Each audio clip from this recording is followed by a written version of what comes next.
The stone basket came down on a long chain, slow and deliberate, and every eye in the square watched it without making a sound. It was a big square, wide enough to fit 1,000 people, and today it was full.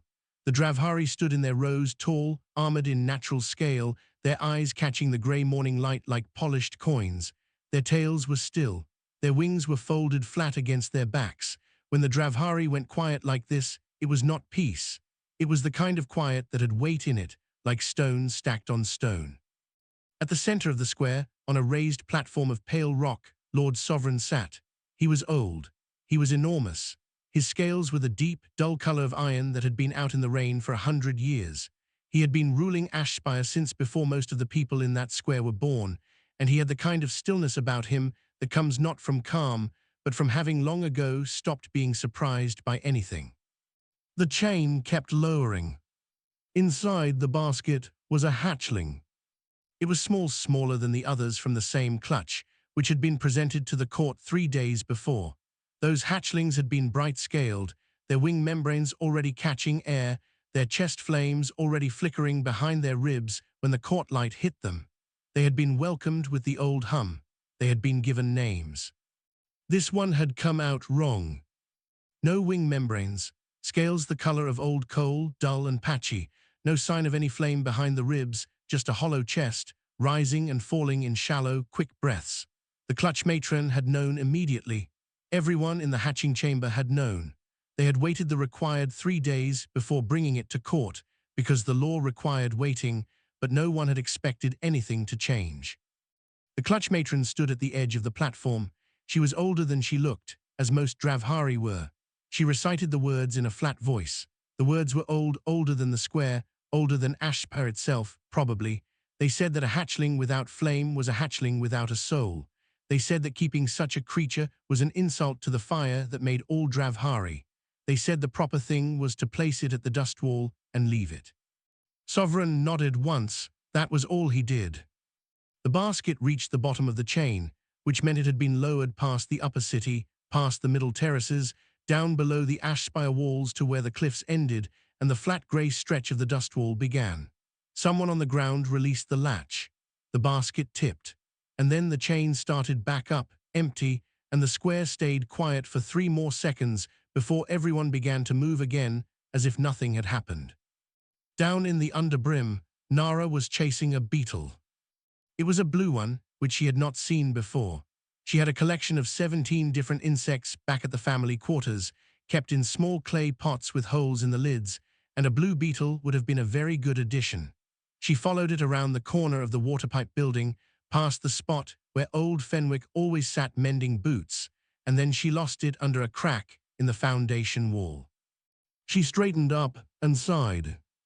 The underbrim was the lowest part of the city. Not officially a city, that word was for the terraces above. The underbrim was where the humans lived, the ones who had come to Dravath 300 years ago on colony ships and had been given this grey stretch of settlement at the base of the cliff and told to be useful. The buildings were short, the streets were narrow, and everything smelled like metal dust from the tunnels where most of the adults spent their days digging. Nara did not mind it. She was 7, and the world was still mostly interesting to her. She was about to head back home when she heard the sound. It came from past the dust wall, a low, broken noise, like something trying to be quiet about being hurt. She had heard cats make sounds like that. She had heard once a bird with a broken wing making sounds like that. She did not know what it was this time, but she moved toward it without thinking about it very hard, which was how Nara moved toward most things. The dust wall was not really a wall. It was more of a boundary, the place where the flat ground ended and the rubble began, where no one went because there was nothing useful there, and because the Dravhari patrol drones made slow circles overhead, and people had learned that staying back from the dust wall meant not being noticed.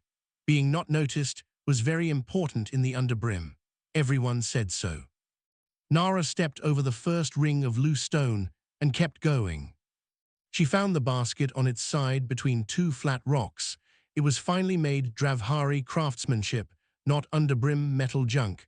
She had never seen anything like it at this end of the city. She moved around it carefully and looked at what was inside.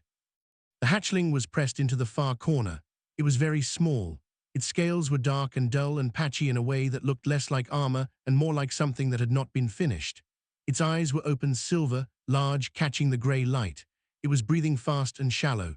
When it saw her, it pulled its lips back and showed small, sharp teeth that were honestly more frightening in theory than in practice, because the whole creature was about the size of a large cat. Nara sat down cross-legged in the dirt in front of it. She looked at it, it looked at her. She had never seen a dragon hatchling up close. She had seen the adult Dravhari every day of her life, but the hatchlings were kept in the upper clutch chambers and were not something an underbrim child ever got near. This one was, without any question, the strangest-looking creature she had ever seen. She thought about that. Then she reached out her hand, very slowly, palm up, the way her grandmother had taught her to offer her hand to an animal that did not know her yet. The hatchling showed its teeth harder. A low, thin sound came out of it. It pressed itself further into the corner of the basket. Nara did not move her hand. She did not move at all. "I'm not going to hurt you," she said, in the same quiet voice she used for the beetles. The hatchling kept staring. Its chest rose and fell, rose and fell. Its silver eyes did not blink. Above them, far above, a drone made its slow circle. Its sensor light swept the dust wall, caught the edge of the basket, moved on. The afternoon light shifted. Neither of them moved. Dust settled between them in the slow way dust settles when the air is completely still. Nara had been sitting in front of the basket for a long time now, long enough for the light to change from the pale grey of mid-afternoon to the darker, more orange-grey of early evening, long enough for her left foot to go numb from sitting cross-legged on hard ground. She shifted her weight quietly and kept her hand out, palm up. The hatchling had not moved, but it had stopped showing its teeth about an hour ago. Nara took that as progress. She had learned the palm-up thing from her grandmother Bryn, who said it worked on dogs, on cats, on frightened children, and on most living things that were afraid but not yet decided about you. The trick, Bryn always said, was not in the hand. It was in staying. Most creatures that were afraid expected you to either attack or leave. Staying confused them. And confusion, Bryn said, was much better than fear, because a confused creature was a thinking creature, and a thinking creature could eventually decide to trust you. Nara had not entirely understood all of that when she was younger. She understood it better now. She talked to the hatchling the way she talked to her beetle collection, not because she thought it understood the words, but because a calm voice was a calm voice, and the hatchling's breathing had been getting slower since she started. "I'm going to call you Gret," she said. "I don't know what you're actually called. I don't know if you have a name, but I think everyone should have something to be called." The hatchling blinked. It had not blinked much until now. "Gret," she said again softly, "that's you." She had made the name up from nothing. It had just arrived in her head, the way words sometimes did, and it had sounded right. It sounded like the noise the wind made coming through the gap in the water pipe building late at night. A soft, breathing sort of word. She reached into her pocket and found the piece of flatbread she had put there at lunch because she had not been very hungry. She broke a small piece off and placed it on the ground halfway between herself and the basket. Then she put her hand back, palm up. The hatchling looked at the bread, then at her, then at the bread. It did not move. That was fine.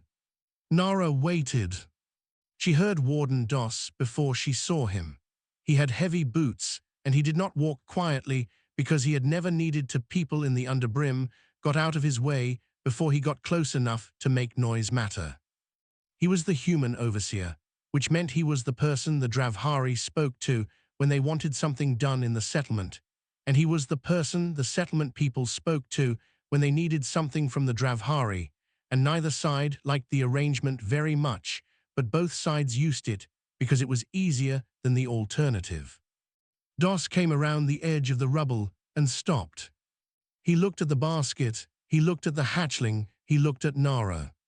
His face did something complicated and unhappy. "Girl," he said in a low, tight voice, "get away from that thing right now. Do you understand me right now? Nara looked at him. It's hurt, she said. It doesn't matter. Get up, walk back with me. Do not look at it. Just get up and walk.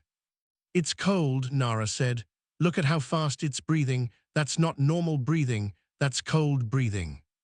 Doss crossed the ground between them in fast steps and put his hand on her arm. He was not rough about it, but he was firm. He was a large man, heavy-shouldered from years of the same tunnel work he now supervised, and his grip on her arm was solid. Now, he said, move now.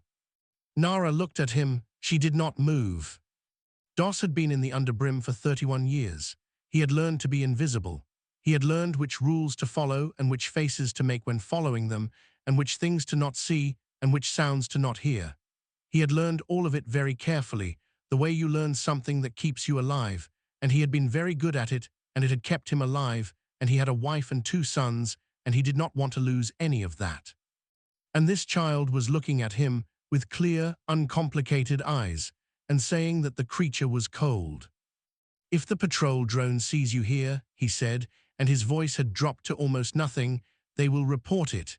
They report everything near the dust wall, you know that. And when they report it, they will not just come for you, they will come for your father, they will come for your grandmother. Do you understand that? Nara understood that. She had been told things like that her whole life. She looked back at Gret. Gret had moved. Not by much. A few centimeters forward, out of the corner of the basket, one small dark claw resting just past the basket's lip on the ground outside.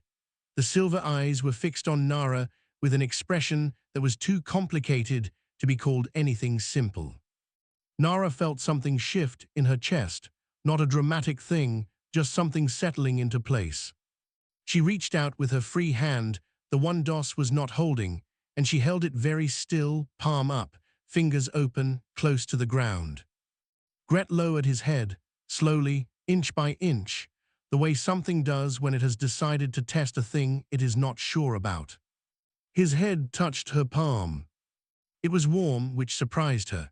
She had expected cold, given how fast he was breathing, but the scales against her palm were warm in the way a stone is warm when it has been in the sun, holding heat from somewhere inside itself.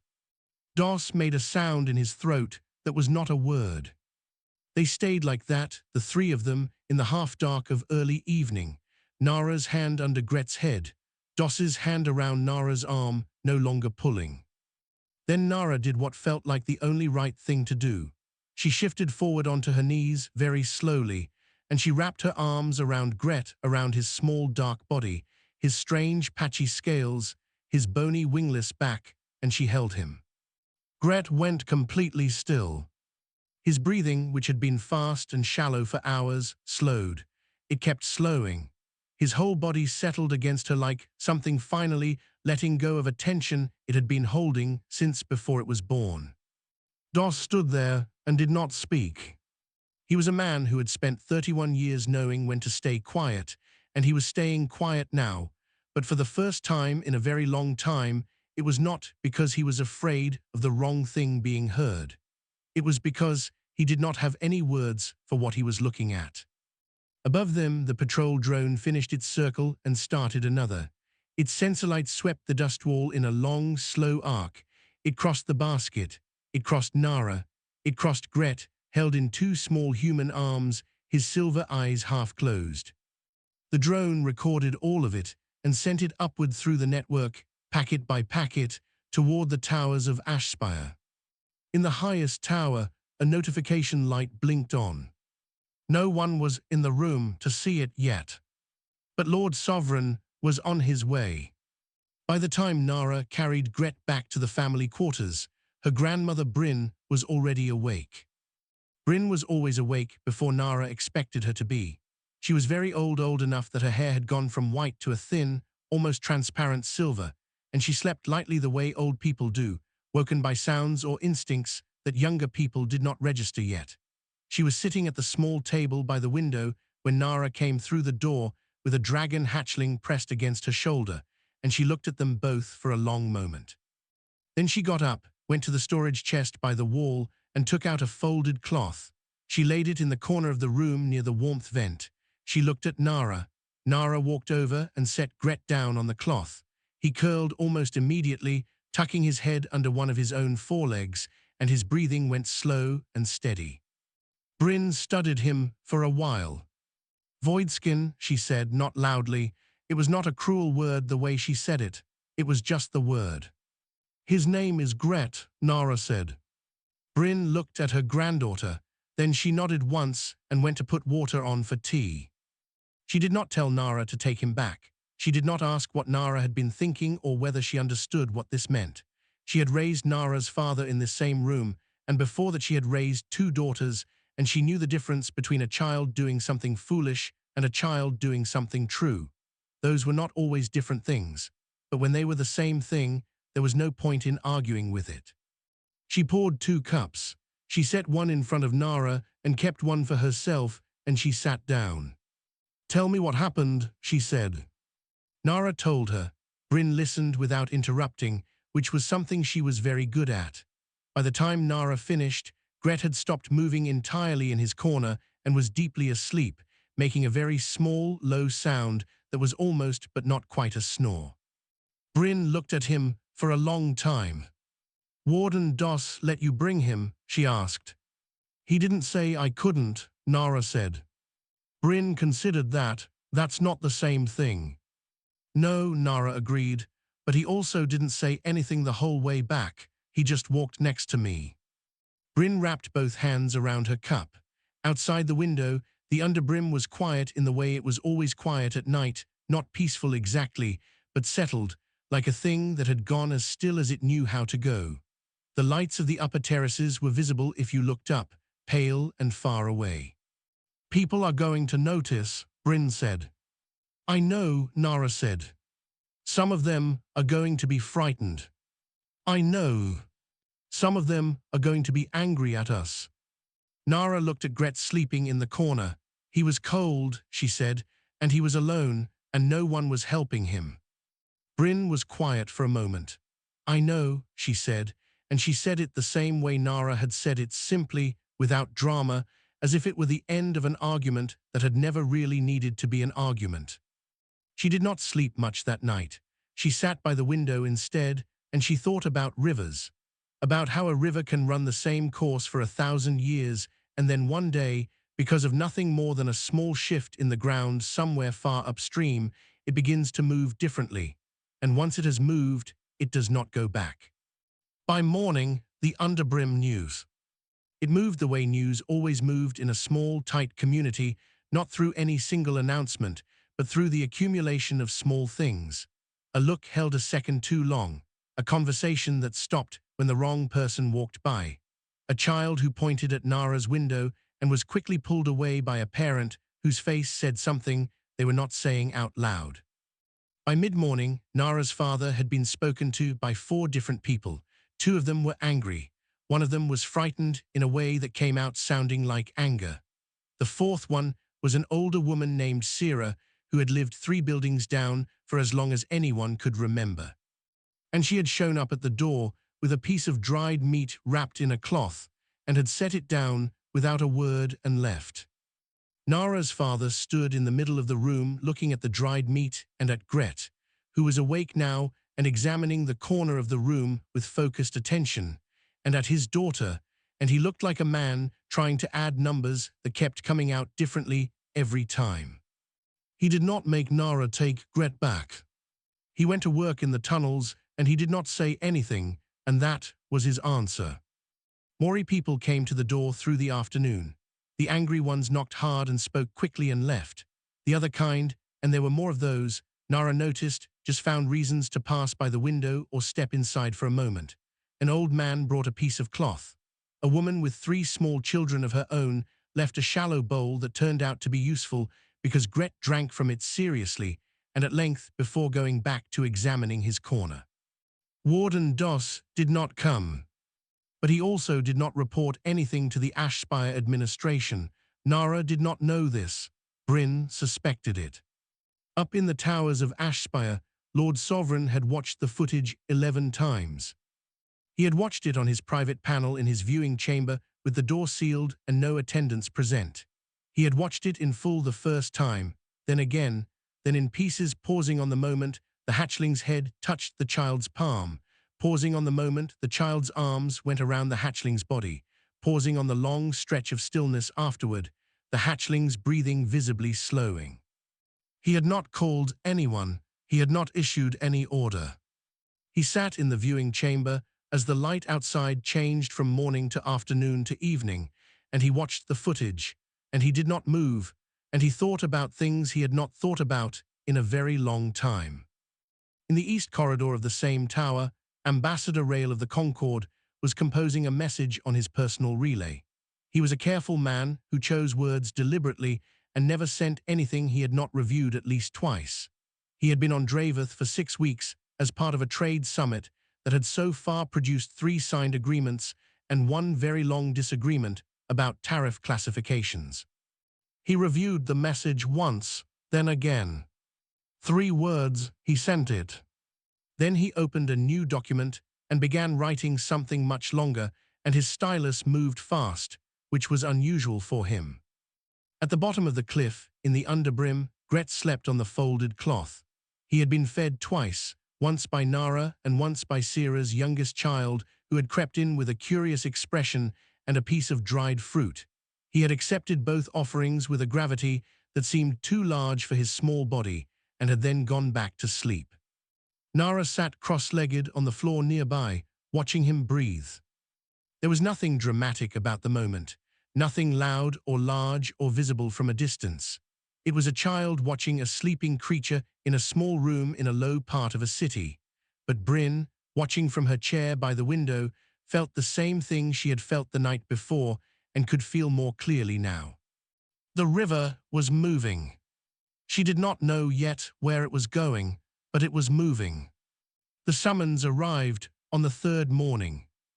It came in a sealed envelope, real Dravhari court seal, the kind pressed in dark wax with a sigil that most people in the underbrim had only ever seen from a distance on official notices posted at the settlement entrance. Nara's father held it for a long time without opening it. Then he gave it to Bryn, because Bryn was the one who could read the formal Dravhari script without needing to sound it out slowly. Bryn read it. She set it down on the table. Lord Sovereign requests the presence of the child and the hatchling at the Ashspire court, she said, tomorrow before the 2nd bell. Nara's father sat down. The room was very quiet. Gret was in his corner, awake, watching the conversation with his silver eyes as if he understood that something important was being discussed. Requests, Bryn said again carefully. She put her finger on that word and left it there. In 40 years of reading Dravhari official correspondence, she had never seen that word in a summons.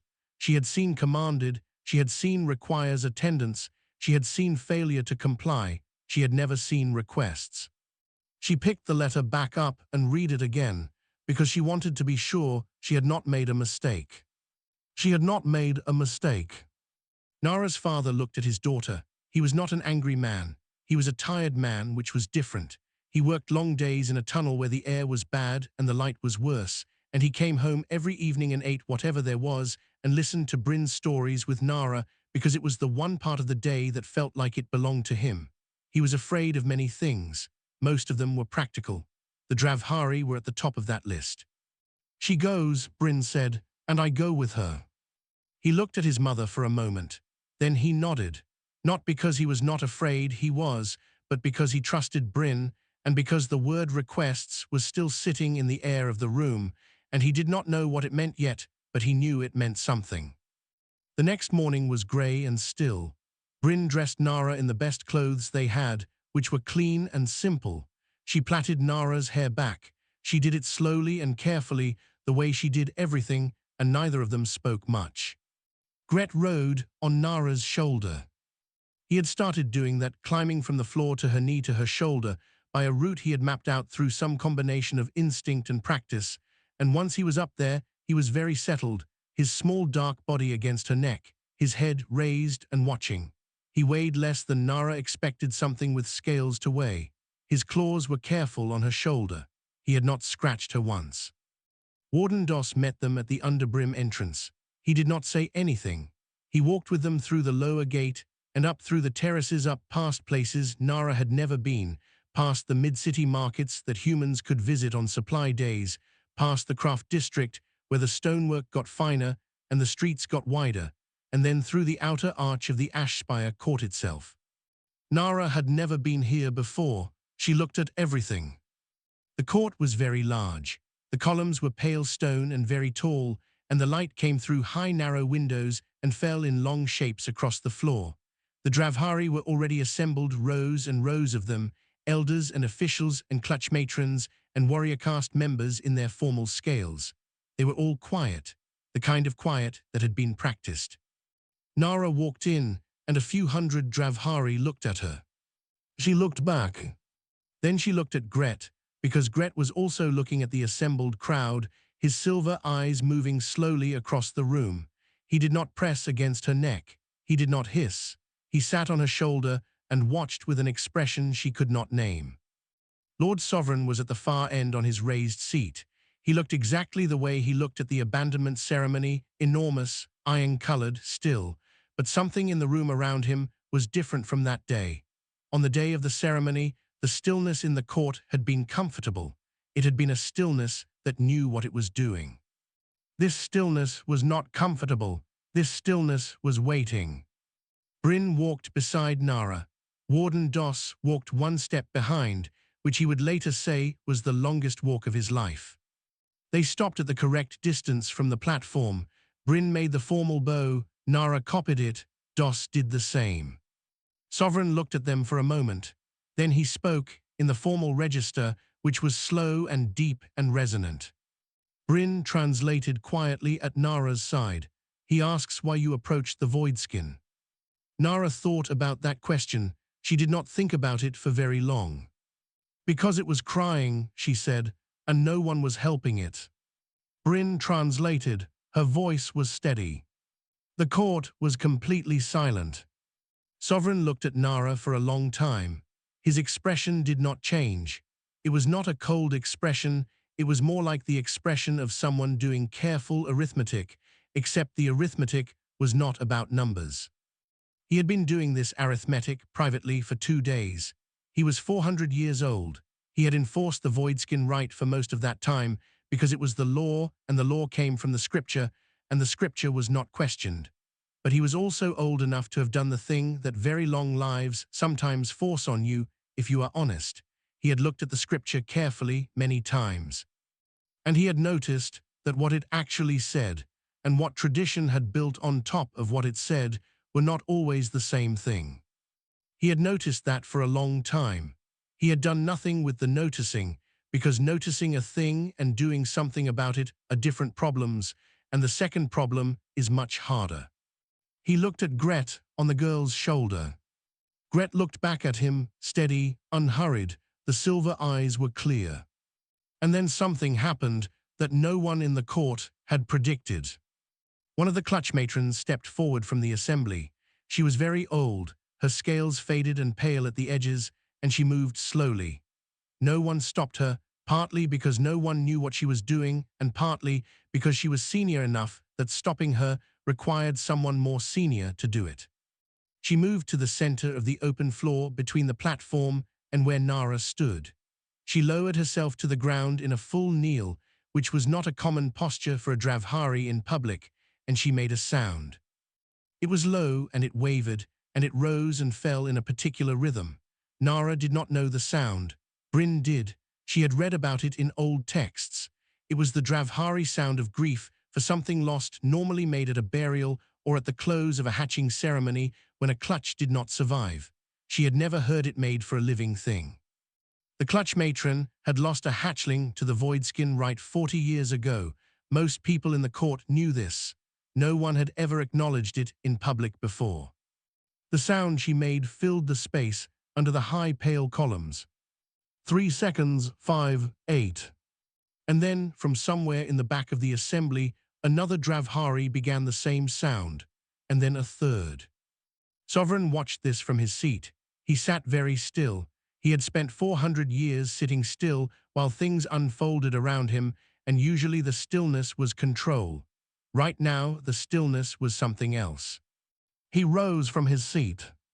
The sound stopped immediately. The court went back to that waiting silence. "The Voidskin right," he said, in plain common dialect that even Nara understood without translation, "is suspended, pending theological review, effective now." He looked at Nara and at Gretz. "You," he said, "are not what we decided you were." He meant humans. Nara understood that much from his eyes. She did not entirely understand all of what had just happened in the room, but Gret, on her shoulder, turned his head and pressed his jaw against her cheek, a small, deliberate pressure. She put her hand up and covered his back with her palm. Behind her, Warden Doss let out a breath he had been holding for so long that his vision had started going dark at the edges. Bryn, beside Nara, looked up at the pale columns and the long shapes of light coming down from the high windows, and she said nothing at all. But her hands, folded in front of her, had stopped shaking. 3 weeks passed, and the underbrim did not look the same. It was not a big visible change. The buildings were the same buildings. The streets were the same narrow streets.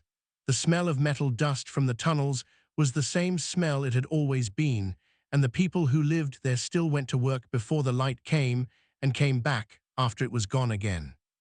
But there was something different in the way those people stood at their doors in the evening, the way they looked toward the upper terraces, not with the familiar downward tilt of people trying not to be noticed, but with something more level in their faces. Not bold, not yet, just different. Gret had been eating for 2 weeks now. Whatever had been wrong with him in the basket at the dust wall, cold, afraid, probably starved, had begun to correct itself once he had warmth and food and a small person who sat near him for most of every day. He was still small, and he would probably always be small compared to what a properly winged Dravhari hatchling would grow to be, but he ate with focus and slept deeply, and had developed a very specific personality that Nara was cataloguing with the same attention she gave her beetle collection. He did not like loud noises. He was intensely curious about anything small enough to fit between his forepaws. He had a way of tilting his head when he was thinking about something that Nara had started calling his arithmetic face. He would accept food from Nara, from Bryn, and from Sira's youngest child, and from no one else without first spending a long time deciding about it. He followed Nara through the settlement with a waddling, armored certainty that made the other children in the underbrim stop and stare, and then gradually, over 2 weeks, made them start following too.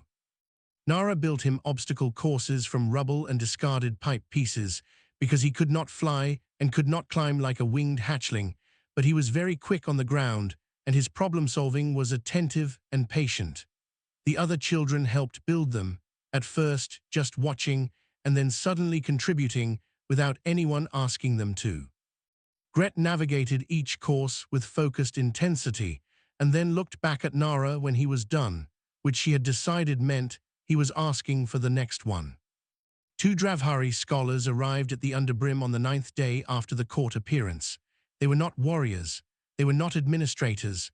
They were both older, with the particular kind of quietness that comes from spending most of your life reading and observing rather than speaking. They asked, through a formal representative, whether anyone would be willing to talk with them.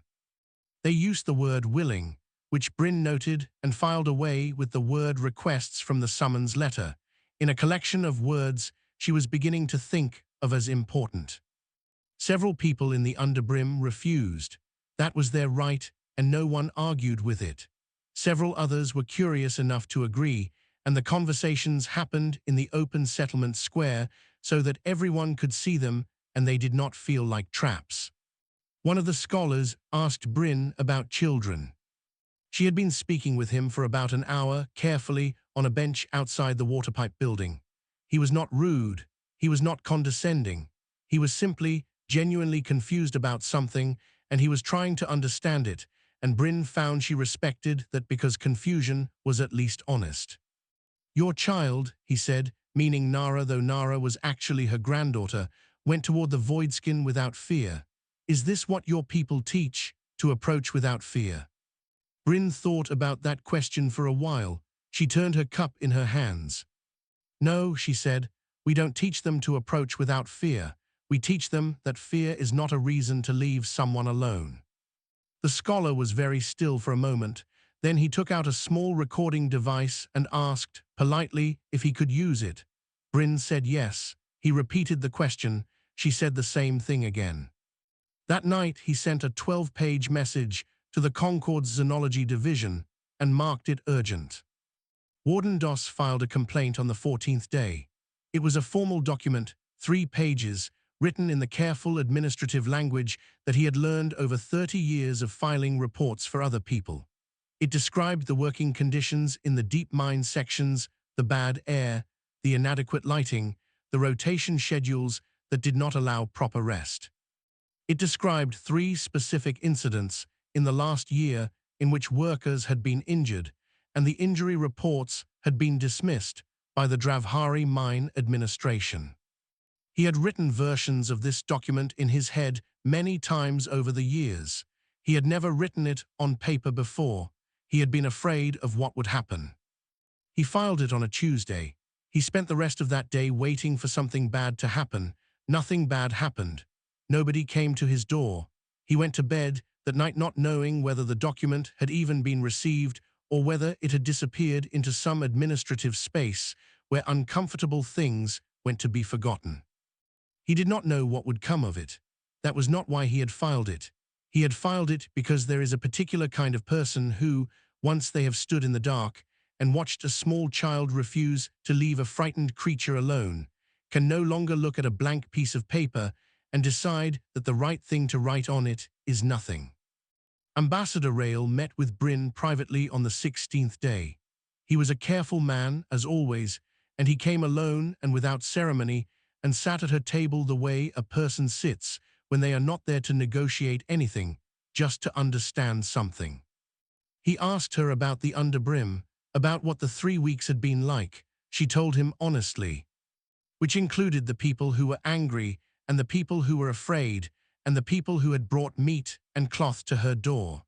He listened with the full attention of someone who knows they are hearing something they will only hear once.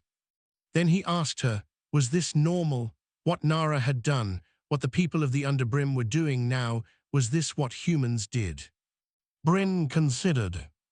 We used to, she said. On our first world before we came here, we nearly forgot. It took us a long time and a lot of pain to remember. She looked at the window. I think we're remembering again. Rail was quiet for a moment. It frightened the Dravhari court, he said, not in an angry way, in a way I have never seen a court frightened before. I know, Bryn said. Do you know why? Bryn looked at him.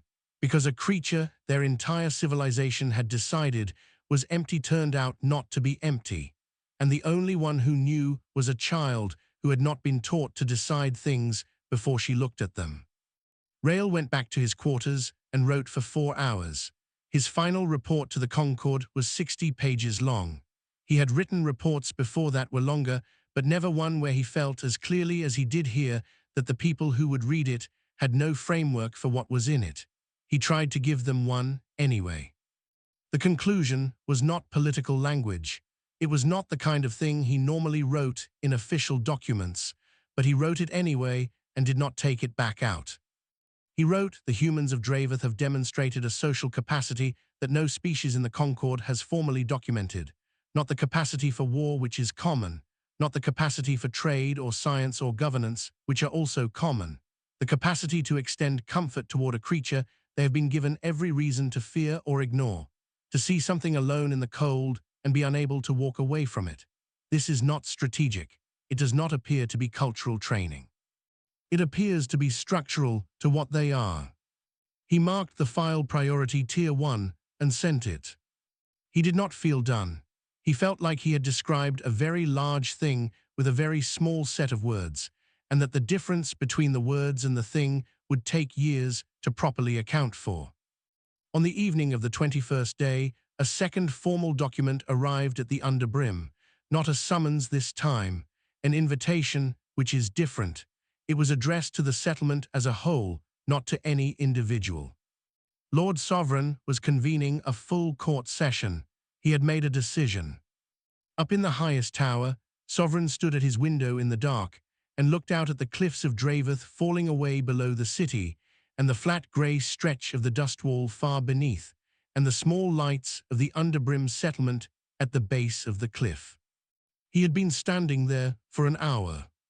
He thought about the document he had prepared, about the words he was going to say in court tomorrow in front of every elder and clutch matron and warrior caste official in Ashspire, about the 800-year structure that those words were going to ask people to rebuild. He was afraid. He stood at his window and he was afraid, and he knew it, and he also knew he was going to walk into that court tomorrow anyway. He had been sitting still for a very long time, and he had grown tired of it. He thought of a small girl sitting cross-legged in the dark, her hand out, not moving. He turned from the window and went to sleep. For the first time in the history of the Ashspire Court, a section of the upper gallery had been opened to humans. 40 people came from the underbrim. They dressed in the best they had, which was clean and pressed and simple, and they walked up through the terraces in a group without being escorted, because the invitation had said they were permitted to come, and no one had stopped them. Some of them had never been above the mid-city in their lives. They looked at the stonework and the wide streets and the way the light came through the upper arches, and they did not speak much on the walk up. Bryn was near the front of the group. Nara walked beside her, and Gret was on Nara's shoulder. They took their places in the gallery and looked down at the court below, which was packed. Every elder, every clutch matron, every official of any rank that Ashspire contained. The rows went back so far that the Dravhari at the edges were in shadow. The columns were hung with the formal light stones that were only lit for significant occasions, and the whole court was bright and still. Nara looked down at all of it with the straightforward attention of a child at a thing she finds interesting. Gret looked too. His silver eyes moved across the assembled crowd, slowly, the way they moved when he was in his arithmetic face. His claws were careful on Nara's shoulder. He made no sound. Sovereign entered from the back of the platform and took his seat, and the court went from still to more still in the way a room does when the person everyone has been waiting for finally arrives. He looked older today somehow, though that was probably not possible in any physical sense. He looked like someone who had been carrying something heavy for a long time and had decided today that he was going to set it down regardless of what happened when he did. He spoke for a long time. Nara understood some of it because he chose, early on, to use the common dialect that both humans and Dravhari used for ordinary trade and daily life, rather than the formal script of official ceremony. Whether he had chosen this deliberately for the humans in the gallery or for some other reason, she did not know. But she could follow him mostly, and what she could not follow Bryn translated in a low voice near her ear. He started with the scripture. He quoted it long sections that Nara did not recognize, but that caused movement in the rows below, people shifting very slightly the way people shift when they hear something familiar being used in an unfamiliar way. He read carefully and slowly. He argued in plain language that the voidskin doctrine had not come from the scripture itself, but from what generations of court readers had added to the scripture from fear, from tradition, from the very human-like desire that all reasoning creatures share to make a complicated thing simple by deciding in advance. He said, a creature without visible flame is not a creature without a soul flame. That is a conclusion. The scripture is not a conclusion. The scripture describes what was observed. Conclusions are ours, and ours can be wrong. Several elders in the front row sat very still with expressions that were not agreeable. Some of them would walk out before he finished. Nara saw 2 of them leave. Bryn saw more, but did not count them for Nara. But most of them stayed. Sovereign spoke about the caste arrangement, about humans, about the labor system, about the 300 years of underbrim settlement. He was not apologetic in a way that felt hollow. He did not perform guilt. He described it factually, in the way a person describes a route that turned out to be wrong, not with shame about having taken it, but with the clear intention of not continuing on it. He said, we decided what they were before we looked at them. We have done this with others. We are doing it less from now on. It was not a fairy tale speech. It was not a promise that everything would be fixed. It did not promise that the people in the rows who had left would come back, or that the arguments were over, or that the years of work ahead would be easy. He described what he was doing as a correction of course. He used the word carefully, like a navigator who has found a specific error in a specific calculation. The court was quiet throughout, not the heavy, practiced silence of the abandonment ceremony. A different quiet, the quiet of a room full of people absorbing something that had changed the shape of the air. Then Gret moved. He did it slowly, the way he did most things. He climbed from Nara's shoulder down her arm and then to the gallery railing where he balanced for a moment, looking down at the court floor far below. Nara reached out instinctively to steady him. He did not need steadying. He had good balance. He looked down for a moment, then he looked at Nara, then back down. "I don't know what you're thinking," she said quietly. He jumped. Nara's heart did something sudden and large in her chest, and then she saw that he had not fallen. He had glided. Not properly, not the long soaring glide of a winged Dravhari, but a controlled diagonal drop, using his body and the flat spread of his forelegs to angle the fall, the way a creature will sometimes discover a partial version of a thing it was built for even without all the parts. He landed on the court floor in a small, precise thump. The court watched him, every Dravhari in every row. Gret walked across the open floor. His claws made small, clear sounds on the stone in the total silence. He walked the full width of the court floor with his head up and his silver eyes forward, and when he reached the base of Sovereign's platform, he stopped. He looked up at the old iron-colored lord. Sovereign looked down at him. For a long moment, nothing happened. The court did not breathe. Then Sovereign lowered one enormous claw from the platform to the floor, slowly, setting it down flat on the stone in front of the hatchling. Gret stepped forward and pressed the side of his head against it. The sound that came from the court began in the back, from the clutch matrons, most of them, and from some of the elders. It was the grief hum, the one Nara had heard the first clutch matron make in the previous court session, low and wavering and painful to hear. But then it changed. About halfway through, the sound shifted register. It went deeper and then brighter, and the rhythm changed, and Nara felt the change in her chest before she understood it. Bryn, beside her, had both hands pressed over her mouth. Nara looked at her grandmother. Bryn's eyes were wet. "What is that?" Nara asked. "The welcome hum," Bryn said very quietly. "It is very old. It is what they make for kin coming home." She paused. "I read about it. I never thought I would hear it." The sound filled the court. It went up to the pale stone ceiling, and it came back down, and it surrounded the column of light that fell from the high windows onto the floor where Gret stood, his head against Sovereign's claw, utterly still. Nara watched from the gallery above and felt something she could not name very precisely, but that lived in the same part of her chest as the moment she had sat in the dark at the dust wall, and the hatchling's head had touched her palm, the feeling of something that had been a long time coming, finally arriving at where it was supposed to be. Later, when the formal session had ended and the court was slowly emptying, when the arguments had started in the corridors among the elders who disagreed, and the whispered conversations had begun that would take years to fully play out, Sovereign made one addition to the invitation. The upper terraces were open. For the afternoon, humans could stand there. Nara did not think very hard about this. She went. She stood at the edge of the upper terrace and looked out at the cliffs of Dravath, at the ridgelines in the far distance, at the sky, which was a particular shade of grey-blue she had never seen from this high up. It was very different from what the sky looked like from the underbrim, and yet it was the same sky. Gret was beside her. He had been carried back up by one of the Dravhari scholars who had offered very carefully and waited for Nara's nod before picking him up. Now Gret stood at the terrace edge and looked at the same horizon Nara was looking at. His silver eyes were wide.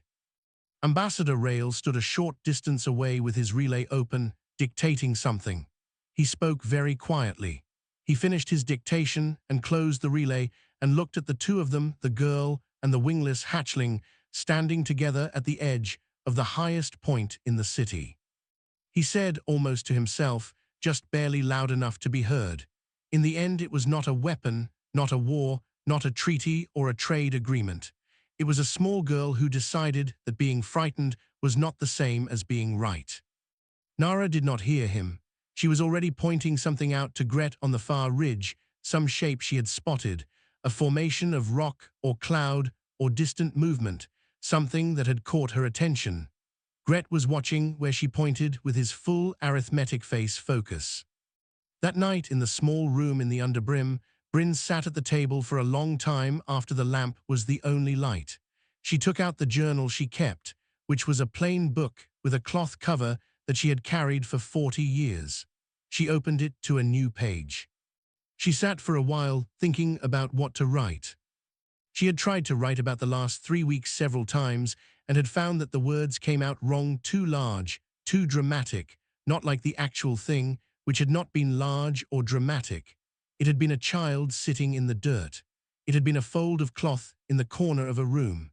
It had been a sound from the back of a court that changed its register halfway through. She wrote, "We always knew humans were good at surviving. What we forgot, for a while, is that we are also very good at beginning things." She looked at that for a moment. She added nothing. She closed the journal. In the corner, Gret was asleep on his cloth, his chest rising and falling, the small sound of his almost snore filling the room with something warm and ordinary. Nara was asleep on her mat. One arm was stretched out toward the corner. Bryn put the lamp out and sat in the dark for a while, listening to the two of them breathe. Then she went to bed. Outside, on the cliffs of Draveth, under the grey-blue sky, the city of Ashspire was quiet, not the practiced, heavy quiet of a place that has decided in advance. A different quiet, the quiet of something that has opened a door and is standing in the doorway, not yet sure of everything on the other side, but no longer unsure that the door should be open. It was enough for now. It was, in fact, quite a lot.